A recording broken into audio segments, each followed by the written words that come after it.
The hair loss industry isn't built to stop hair loss. It's built to keep you buying products while your hair slowly disappears.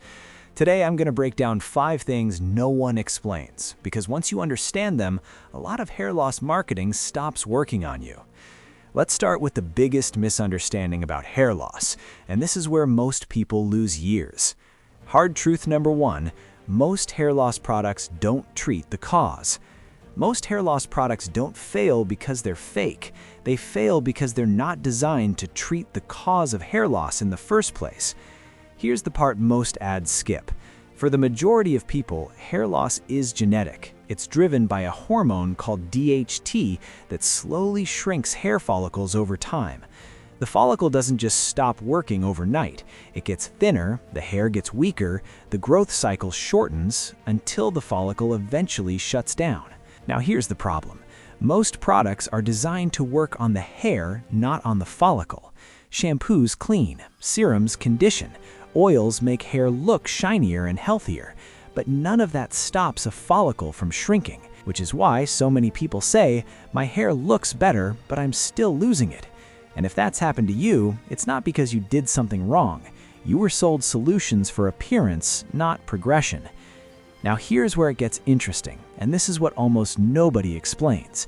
Some products can slow hair loss, but only if they act below the surface and only if you start early enough. In the next section, I want to talk about natural hair loss solutions, because this is where hope gets marketed the hardest and results get exaggerated the most.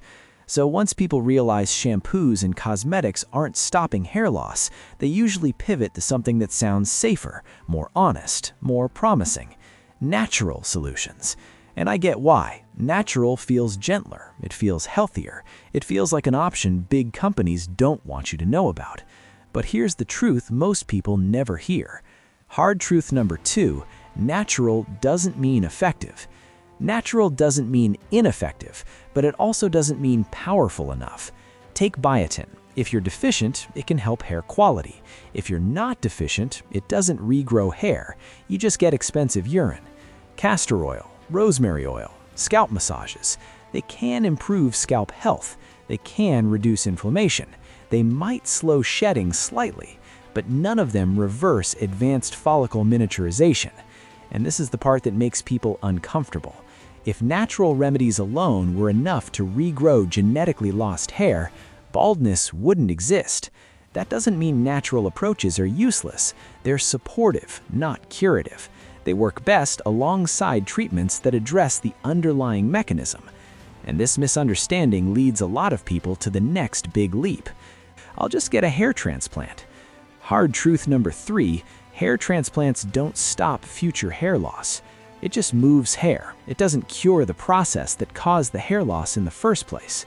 In a transplant, hair is taken from the back or sides of your head, areas that are more resistant to DHT, and moved to thinning areas. Those transplanted hairs usually last, but the hair around them is still vulnerable. So if the underlying hair loss continues, and for most people it does, those surrounding hairs keep thinning. And this is how people end up with results they didn't expect. Isolated patches, odd density, a hairline that looks okay, surrounded by thinning hair. Not because the transplant failed, but because hair loss never stopped. And this is where things get even more interesting, because some people lose hair rapidly without genetics being the main driver. You can lose a lot of hair, even if your genetics are fine. Hard truth number 4, stress and inflammation matter way more than ads admit. When your body is under chronic stress, poor sleep, crash dieting, illness, emotional stress, overtraining, it can push hair follicles into a resting phase. This is called telogen effluvium. And the shedding doesn't happen immediately. It usually shows up 2 to 3 months later.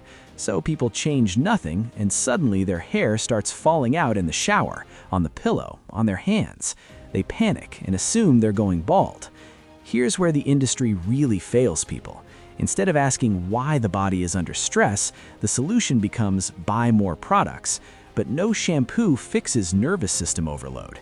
No serum fixes chronic inflammation. If your body thinks it's in survival mode, hair becomes optional. This is why some people do everything right. products, oils, even procedures, and still lose hair. They're treating the symptom, not the signal.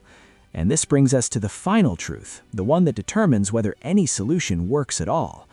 Hard truth number 5, timing matters more than which product you choose. If there's one thing I wish everyone understood earlier, it's this. With hair loss, timing beats everything. Hair follicles don't fail all at once. They weaken gradually, they shrink, they produce thinner hair, and eventually they shut down. And once a follicle is truly gone, no product brings it back. The industry makes it feel like there's always a next solution, a stronger product, a new ingredient, a breakthrough.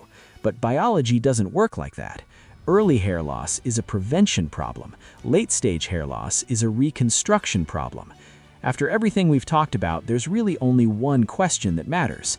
What actually addresses hair loss at the follicle level early enough to matter? Genetic hair loss is driven primarily by DHT, so the most effective treatments are the ones that reduce DHT where it matters. One of the most powerful options for this is dutasteride. Now, this is important. Dutasteride is not for everyone. It's a prescription medication. It has real effects, and it needs to be used intentionally and responsibly. What most people don't realize is hair loss treatment isn't one size fits all. Dose, frequency, delivery method, and tolerance vary wildly from person to person. That's why blanket advice fails and why customization matters. That's the reason I work with custom prescriptions rather than generic recommendations. Not to push medication, but to make sure people who do choose this route are doing it based on their hair loss pattern, timing, and risk profile. If you're early in hair loss or unsure what stage you're in, the worst move is guessing or waiting. If you want a personalized assessment and to understand whether something like dutasteride even makes sense for you, click the link in the description.